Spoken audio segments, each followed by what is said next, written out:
silêncio.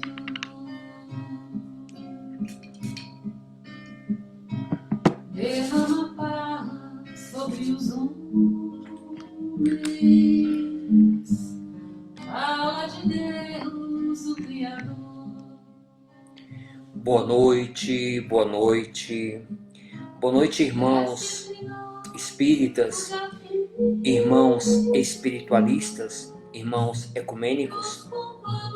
Estamos dando abertura ao Evangelho no Lar para estudarmos conceitos atemporais que o Mestre Jesus, há mais de 2000 anos, deixou para nós. E ainda muito pouco assimilamos dessas verdades atemporais. Hoje estamos iniciando o Evangelho, depois de 2 semanas parado. O meu computador deu um pequeno problema, mas retornou e voltamos à live. E já temos a Ju, Fernanda, Lúcius, os 3 irmãos de Uberaba, da terra do Chiquinho, já está aqui conosco em tempo real no Evangelho. O Evangelho é gravado no domingo à noite, às 22 horas, e na segunda-feira ele é passado para os irmãos pelo link, que não tiveram acesso ao Evangelho às 22 horas. Aqueles que desejarem participar do Evangelho online, tem que entrar em contato comigo pelo WhatsApp ou pelo Facebook, para que eu possa colocar no grupo fechado de Atlântida, para acompanhar o Evangelho em tempo real. Domingo, às 22 horas. E na segunda-feira, de manhã cedo, 8 horas, o Evangelho já está na rede social. Então, vamos fazer uma pequena leitura ao Éder. O Éder acabou de entrar, de Brasília. Nós temos Uberaba e Brasília participando até o momento, e outros irmãos entrarão, e irmãs também, no Evangelho. Vamos fazer uma pequena leitura, como pede, o Evangelho, para depois fazermos a nossa oração. O som está um pouco alto, vou ter que baixar um pouquinho o som. Hoje estou usando uma caixa grande e o som é muito alto, então só 2 segundos. Deixa eu ver se eu consigo regularizar aqui o som, deixar um pouco mais baixo, porque a caixa é muito alta. Ontem na live que eu fiz, a primeira live, ok, melhorou. A primeira live que eu fiz ontem sobre voluntariado, o som ficou muito alto, o seu som do computador, e não deu certo. Tive que tirar a live do Facebook e colocar a live e regravar a live de novo mais tarde. Ó, o Daniel Lima chegando. Boa noite, Daniel. Vamos fazer uma pequena leitura preparatória para fazermos a nossa oração de abertura do Evangelho no Lar. Recebi com muito carinho hoje essa prece muito bonita, mandada pela irmã Ana de Oliveira, daqui de Brasília.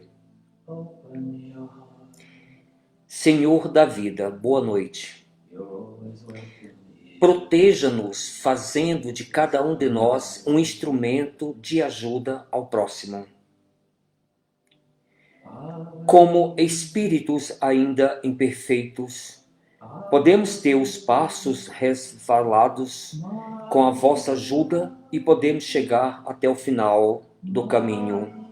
Dai-nos a humildade no trabalho, a força nas decisões, a fé nas dúvidas e perseverança e o amor. Que a vossa luz ilumine-nos a caminhar os caminhos que temos a trilhar. Assim seja. Esta pequena prece é de um irmão que já esteve conosco, hoje se encontra na erraticidade, trabalhando principalmente com irmãos jovens que ainda encarnados ou desencarnados continuam ligados às drogas, às dependências químicas. Esse espírito chama-se Luiz Sérgio, que já contribuiu bastante com obras fantásticas, e ele tem essa causa de poder ajudar na sua equipe espiritual jovens encarnados e desencarnados a se libertar das drogas.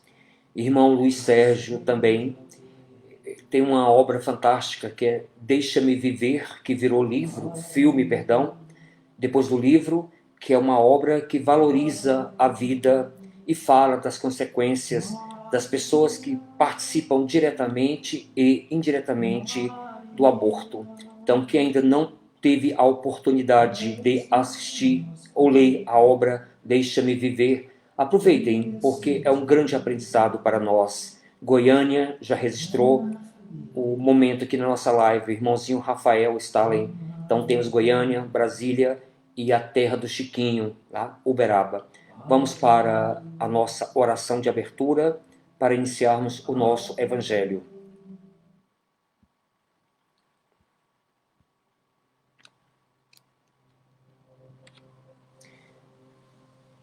Procurando sentir a música que toca nos nossos corações, trabalhando com o nosso emocional, com a nossa intuição, nós pedimos ao Mestre, ao Irmão Maior, Jesus, Jesuar, Sananda, tantos nomes para uma só consciência, que é puro amor, ao Jesus, ao Cristo. Nós abrimos a porta dos nossos lares para que a tua presença se faça presente por intermédio dos benfeitores e benfeitoras espirituais, mentores e mentoras que nos acompanham, guias, auxiliando por meio deste banquete que se inicia o Evangelho do Lar, para refazer os nossos lares deste amor profundo, desta luz que transmuta qualquer energia não qualificada em energia de amor.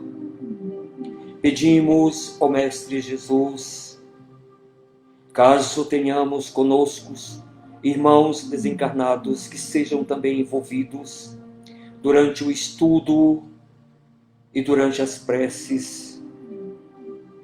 Pedimos também, ó Divino Mestre, que esta luz possa se irradiar por todos os lares, pelas nossas vizinhanças, seja em casas, apartamentos, casebres, não importa as moradias, mas é o nosso lar, é o nosso cantinho, onde refazemos as nossas energias.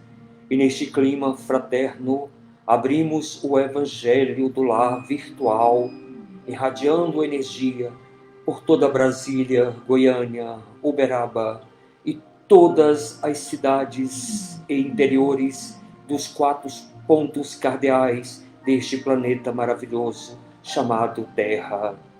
Em nome desta luz maior, da causa primordial de todas as coisas, fonte criadora, damos por aberto o nosso Evangelho do Lar.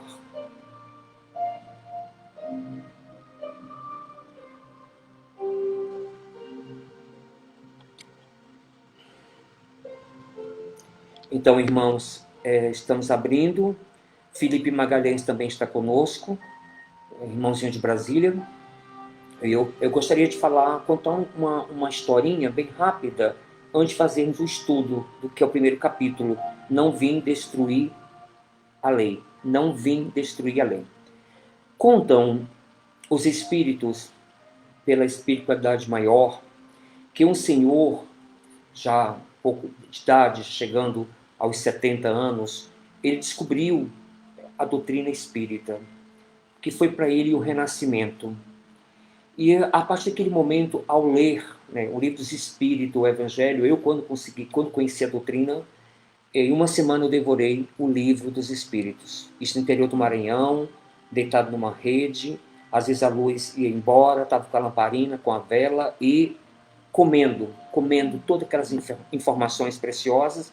E naquela tomada de consciência eu conversava comigo no meu monólogo. É isso que eu acredito. É dessa forma que eu vejo as coisas. Né? Então, livros de Espírito, o Evangelho, o Pentateuco, na realidade, as 5 obras principais do Espiritismo. E esse irmão conheceu a doutrina. O grande problema, qual foi? A família dele era católica, uma família católica muito tradicional, e não aceitava o Espiritismo. E foi tanto atrito, quase no final da vida, que ele achou por bem sair de casa porque era muita briga com a mulher implicava com o espiritismo, não queria que ele fosse para as reuniões espíritas, ouvir as palestras, receber o passe magnético. Ele teve uma tomada de consciência, e essa tomada de consciência foi justamente alugar uma pensão. Isso foi no interior de Minas, segundo a espiritualidade maior.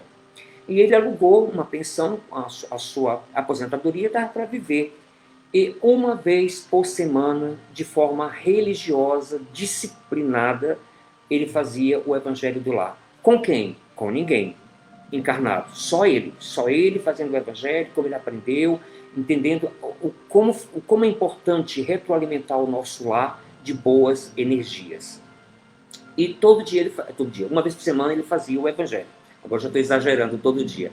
Quem fazia todo dia era o irmão Eurípides Bassanufo, de Sacramento, que até hoje, conversei com o irmão Danilo, agora de Sacramento, ele falou que o evangelho parou fisicamente, mas todo dia, às 9 horas da manhã, o evangelho acontece em Sacramento. Os irmãos fazendo nas suas casas, mas todos conectados na casa de Eurípides. Então esse irmão, de forma disciplinada, sentindo o bem-estar que proporcionava o evangelho no lar, uma vez por semana, para retroalimentar durante toda a semana aquela luz, aquela boa energia. E desencarnou. Foi muito bem amparado pela espiritualidade, era um homem de um coração muito grande, generoso, pacificador, né? Honesto, íntegro, um homem reto, essas virtudes que enobrecem a nossa consciência. E um belo dia na espiritualidade, o seu mentor chegou para ele e brincou: olha, se arrumem, se apronte, porque nós vamos para uma reunião que você está sendo esperado. E ele pensou: reunião? Que reunião? É na Terra? É para visitar os encarnados? Não, calma, primeiro se prepare o espírito, porque você terá uma grande surpresa. E ele ficou, sabe, assim, poxa, que bom, um presente da espiritualidade. E foi conduzido pelo mentor espiritual. E Yasmin, estou vendo que a Yasmin e a Sandra já estão online. Pensa na surpresa desse homem quando ele chegou num local que não era no plano espiritual, que não era na Terra, mas na erraticidade, aquela multidão de pessoas, mas uma multidão. Você conhece? Ele falou assim: não, eu não conheço essas pessoas. Aí o mentor deu aquele sorrisinho, assim, bem aquele sorrisinho: calma. Sabe quem são essas pessoas? Eu vou te lembrar. Essas pessoas eram espíritos desencarnados. Quando você fazia o evangelho no seu lar, sozinho, eles eram levados pelos mentores espirituais para ouvir você lendo o evangelho, ouvir a sua prece. E naquele momento a espiritualidade aproveitava o ectoplasma, a sua boa vontade, e todos os espíritos desencarnados, que eram dezenas, ou por cada evangelho, recebiam o remédio espiritual. E de lá da sua casa eram conduzidos para postos espirituais, para tratamento e etc. Naturalmente ele chorou. Eu tenho certeza que o Carlos, que acabou de entrar agora também, e todos os demais, ao recebermos esse presente, choraríamos copiosamente. Esta é a função do Evangelho no Lar, que eu acho muito digno, né? O Gael está conosco. Gael é um irmãozinho muito querido. Saudações, né? Saudações. E é uma pessoa muito íntegra, né? E ele usa muita expressão: eu acho digno. Então, irmão Gael, eu acho digno fazermos o Evangelho pelo menos uma vez por semana, ou a meditação, aquilo que nos aproxima mais da espiritualidade.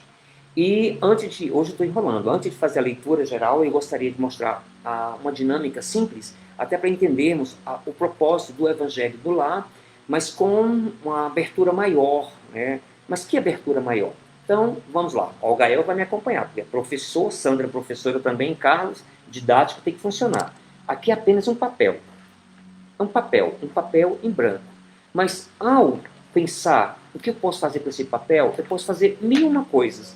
Quando eu vou desdobrá-lo, ao desdobrá-lo em várias partes e assim por diante, eu posso transformar em algo concreto.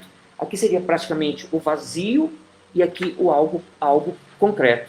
Há pessoas que fazem leque, provavelmente a Sandrinha faz um leque muito bonito, né? Mas eu faço o barquinho do amor e evolução. Então isso é desdobrar. Existia uma ideia importante no primeiro momento, mas quando eu me permito desdobrar ou expandir a minha consciência, eu consigo ir mais além, transformar o que seria a priori o vazio em algo concreto. Pode ser um avião, um barco, um leque, um sapinho e assim por diante. A proposta do Evangelho virtual, que hoje é o 49º Evangelho, é justa, não, 42º, até me perdi, depois eu corrijo. É justamente convidar, né, os irmãos espíritas, espiritualistas, das diversas correntes filo-religiosas que agregam valores com o ponto principal, quando Kardec, segundo o Evangelho segundo o Espiritismo, na visão de Kardec, na visão dos espíritos, começam a desdobrar, pegar o código de Jesus, o código atemporal e fazer o quê? As conexões, que é o desdobramento com outras escolas que falam a mesma coisa e que complementam um pouquinho a mais, até porque nós estamos em constante evolução. Outrora fomos minerais, irmãs pedras, depois irmãos vegetais, eu acho que eu fui um pimentão, com certeza que eu adoro um pimentão. Depois vem o reino animal, né? E todo mundo quer ser beija-flor, né? Ninguém quer ser carcará, né? Todo mundo quer ser beija-flor. O reino animal, chegamos ao reino hominal, ou família humanoide, a caminho do reino angelical, né? Ao encontro, né, com a causa primordial de todas as coisas, ou fonte criadora, como fala a nossa irmãzinha Chiliane. Então, nós começamos estudando Kardec e desdobrando o Evangelho. A priori, hoje eu vou falar um pouquinho mais, porque é o primeiro Evangelho que vai ser transmitido amanhã nas redes sociais dos espíritas e espiritualistas, mas aqueles que querem participar em tempo real do Evangelho, é só pedir que eu coloque no grupo fechado do Facebook para acompanhar todos os domingos às 22 horas. Né? E na segunda-feira, com os primeiros raios solares, eu estou mandando, na energia de Akhenaton, mandando o Evangelho para outros irmãos que não participarem em tempo real. E aí eu peço às pessoas que mantenham, se tiver interesse, um copo com água, porque no final será o momento das preces, onde faremos, né, a radiação para os nossos lares e principalmente para aqueles que não têm afetos conosco, sejam encarnados ou desencarnados. Bom, é a hora da nossa oração de abertura.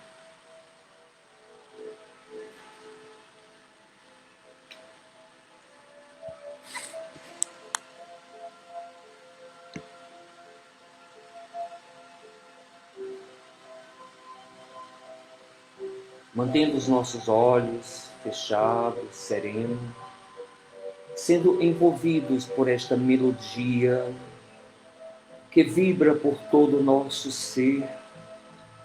Neste momento, Pai maior, Mãe maior, abrimos o Evangelho no lar, pedindo aos nossos irmãos e irmãs espirituais que nos acompanham, dando muita luz, proteção, intuição, sabedoria, discernimento, alimentando os nossos lares no meio desta bondade infinita. Ainda somos tão reducionistas em entender toda esta grandeza que esta grande família espiritual, e muitas vezes envolvidos nesta visão pessimista, fechada, não acreditamos nessa força maior, não acreditamos na evolução do espírito e nos entregamos às crises, aumentando mais ainda a dificuldade, gerando doenças, gerando neuroses que nos levam até a psicose, mas por meio do Evangelho do Lar e outras formas da prática do bem, vamos devagar alimentando a ginástica do espírito, nos fortalecendo para que nesta abençoada reencarnação possamos aproveitar o máximo de oportunidades em próprio de nós e naturalmente estendendo este benefício por meio desta lei maior: ama o teu próximo como a ti mesmo. Que assim seja. Desculpa, gente, eu me emocionei, não tem como. E na realidade, eu fiz 2 vezes a oração. Quando estava no meio da oração, que eu percebi que estava fazendo a oração de novo. Mas, enfim, vamos que vamos, né? Falar, não vim destruir a lei. Evangelho segundo o Espiritismo, desdobrando, para enriquecer mais ainda o nosso estudo. Não penseis que eu tenha vindo destruir a lei ou os profetas. Não os vim destruir, mas cumpri-los, porquanto em verdade vos digo que o céu e a terra não passarão, sem que tudo que se acha na lei esteja perfeitamente cumprido, enquanto reste o único iota e o único ponto. Esse pequeno trecho já é o suficiente para discorrermos a mensagem de Jesus, né? Que nós temos que aprender com o Mestre, e da mesma forma com tantos outros iluminares que aqui já passaram pela Terra, seguindo esse código maior. É interessante contextualizarmos, buscarmos uma compreensão macro da cultura da religião judaica dos judeus na época de Jesus. A visão dos judeus, de uma forma geral, eles não tinham uma preocupação muito grande com o que vinha depois, após morte. Né? Era uma coisa muito, muito simbólica, muito metafórica. E para eles, os judeus, Jesus não foi o profeta que eles esperavam. Tanto é que terminou submetendo a carnificina humana. E é claro, não estou fazendo nenhuma relação com os irmãos judeus de hoje. Estou falando a compreensão da época. A visão era muito restrita, muito restrita. Os judeus esperavam o Messias que viesse derrotar, né, os inimigos. E nós sabemos que Jerusalém e toda aquela região era tomada pelo Império Romano e tinha que pagar tributo a César. Querendo ou não, tinha que pagar tributo a César. E era um povo oprimido. Como sempre houve, né, como menciona a sociologia, grupos dominantes e dominados. Enfim, esperamos que um dia, após, já estamos entrando na transição planetária, que, segundo alguns dizem que a transição planetária começou com a descida, a ancoragem do sublime peregrino da Galileia, porque ele trouxe a lei maior. E quando ele fala, eu não vim destruir a lei, eu vim dar cumprimento, eu vim trazer mais esclarecimento. Não estou sendo contra a tradição mosaica, o que falam os profetas. E ele fala muito claro, eu não vim destruir a lei, eu não vim desmentir os profetas, mas dar cumprimento. Só que, infelizmente, poucos conseguiram absorver, como nós, hoje, poucos ainda absorvemos na íntegra a essência, né, do estudo de valores atemporais. Eu nem gosto de usar o termo moral, né, porque moralidade é muito relativo. O que é moral no período, no passado, agora não é mais moral, e vice-versa. Mas falar de valores, que qualquer um seja, como fala, grande, sublime, Mahatma Gandhi.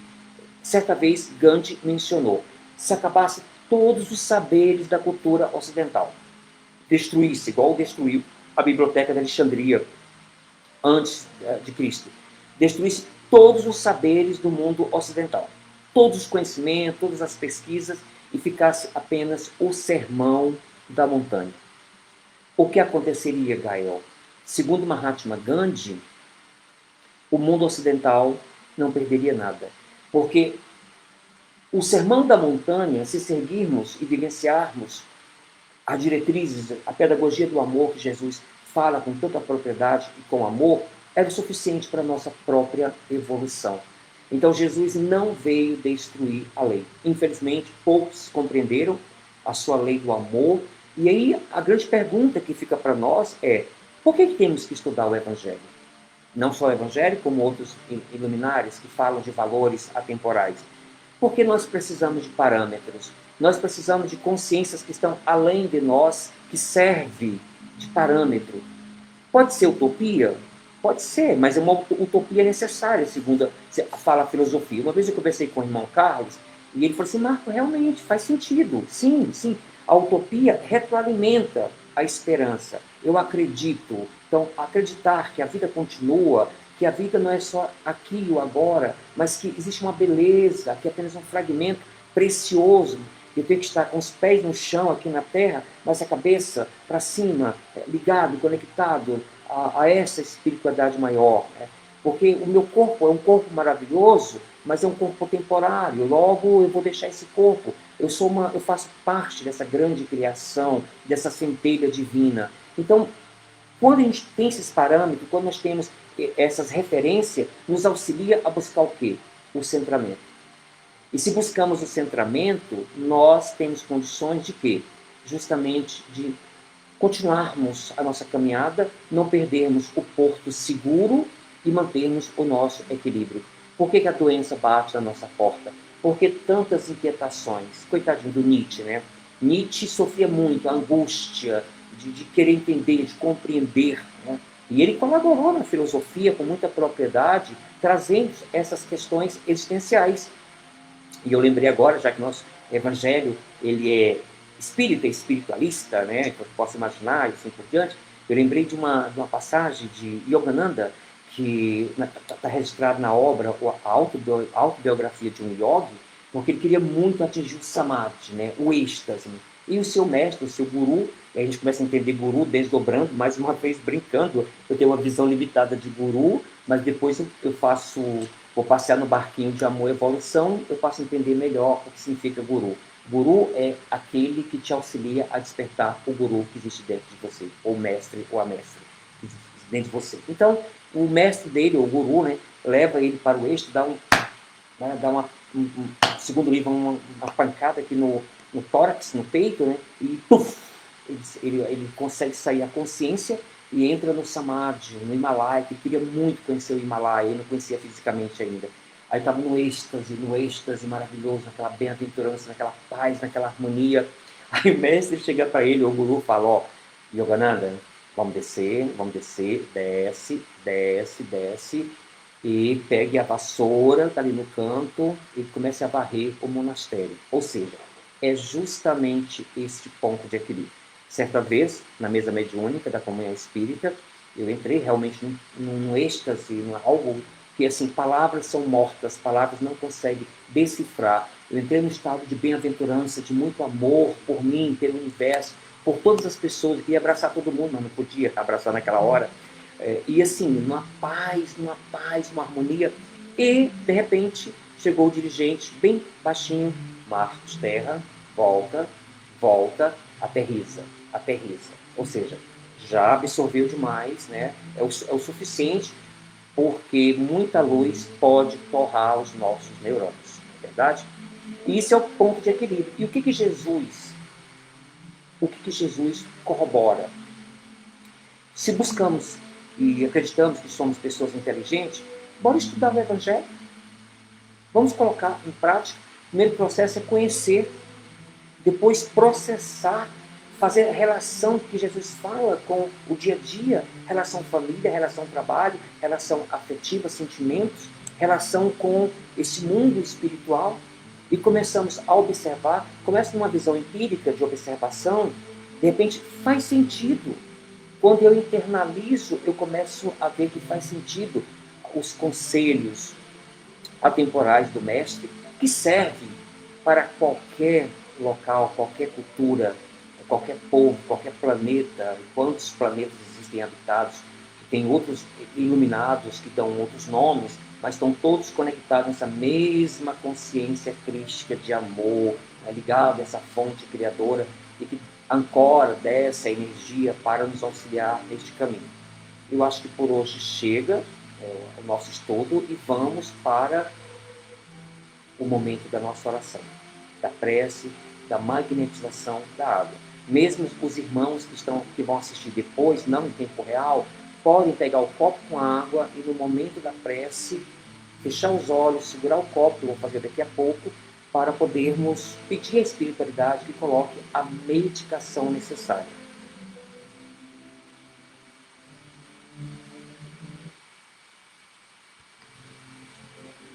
Vamos lá?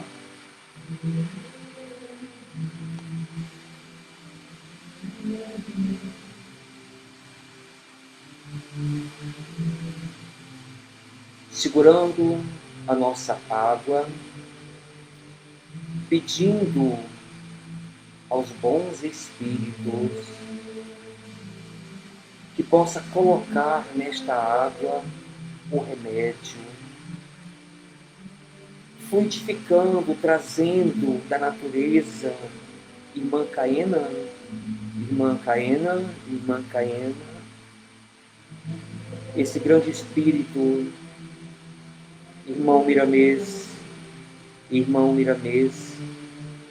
tantos irmãos, que possa trazer da natureza, com autorização do Mestre Jesus, o remédio, para ser colocado na água, fortalecendo cada célula, tecido, órgãos, não só a argamassa fisiológica, mas também o nosso mental, emocional, o nosso espírito.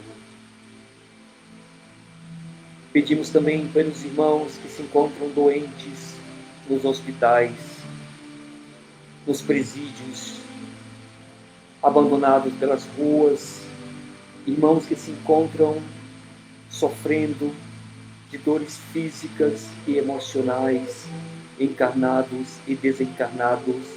Que a tua luz, Mestre, possa irradiar por todos os cantos deste universo, levando o bálsamo, cicatrizando feridas. Pedimos especialmente pela filha da nossa irmã Cecília, de Brasília, que foi internada na UTI hoje, Letícia Bartolo, no Hospital Santa Lúcia da Asa Norte, que ela receba as nossas vibrações, e que os bons espíritos continuem dando assistência para que em breve nossa irmã tenha a alta e retorne para o seu lar, para a sua família.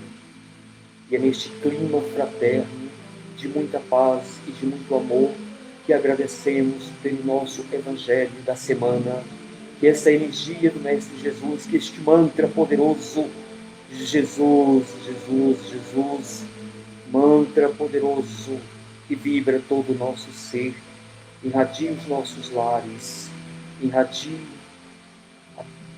muita luz, principalmente para aquelas pessoas que não têm simpatia conosco, os desafetos, que possamos ser todos envolvidos neste momento de muita luz. Gratidão.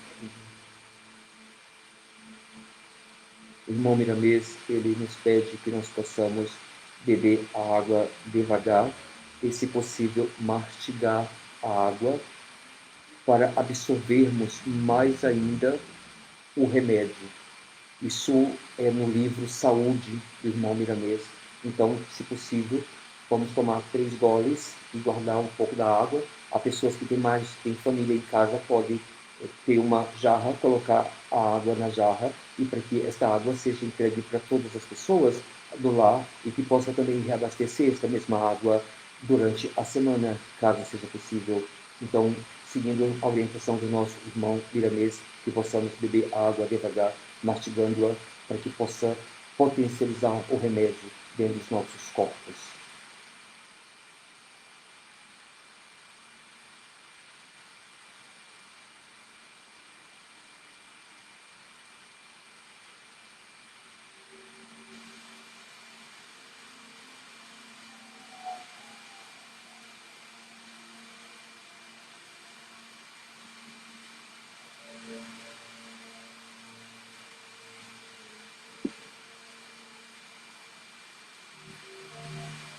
Meus irmãos, nós chegamos ao final ouvindo esta bela música, que é homenagem a Maria, homenagem ao Sagrado Feminino, homenagem às mães, homenagem à energia feminina da criação.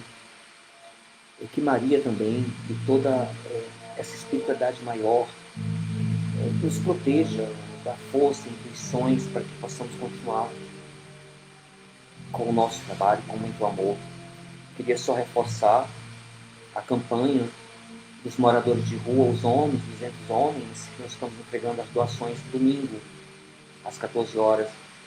Os irmãos de Uberaba, ou de outras cidades, que não tem como trazer roupa, tênis, doações materiais, podem, se quiserem participar, doando dinheiro para comprarmos biscoito, doces para os irmãos que estão passando por abstinência, porque eles não podem fazer uso de droga. E o corpo necessita, a química necessita de doce para aliviar a ansiedade, que é bem típico das pessoas que estão em abstinência. E aí, naturalmente, já quem quiser ajudar, me procure no privado, faça uma doação, mas uma doação de coração, uma doação que venha assim, eu quero ajudar, nada por obrigação. Nós sempre falamos, quando fazemos por obrigação, fazemos pela metade. Então, eu quero doar, eu quero ter o dever de poder ajudar, quem puder ajudar, claro, para comprarmos os doces. E no dia 8 vou ministrar uma palestra para os 200 homens sobre inteligência emocional na vida, e vamos colocar os doces também em saquinhos, mimos, para esses irmãos, terapia do afeto. Eu te reconheço, você é minha projeção, você é meu irmão, eu não sou melhor do que você, nós somos uma única família só. E é nessa prática que nós vamos trabalhando a espiritualidade, como pede os grandes maiorais da espiritualidade. Gratidão de coração. Domingo retornaremos às 22 horas. E amanhã o Evangelho vai estar no WhatsApp de vocês. Quem puder pulverizar para outras pessoas que queiram assistir o Evangelho, ou que no domingo que vem colocar o nome de alguma pessoa que está precisando de prece, de oração, como fizemos para a filhinha da Cecília, a Letícia, com certeza é a nossa doação de muito amor. Gente, a música é muito linda, mas eu tenho que fechar. E vamos fechar com o som da Ave Maria, acalmando o nosso mundo emocional, com muita paz, com muito amor e evolução.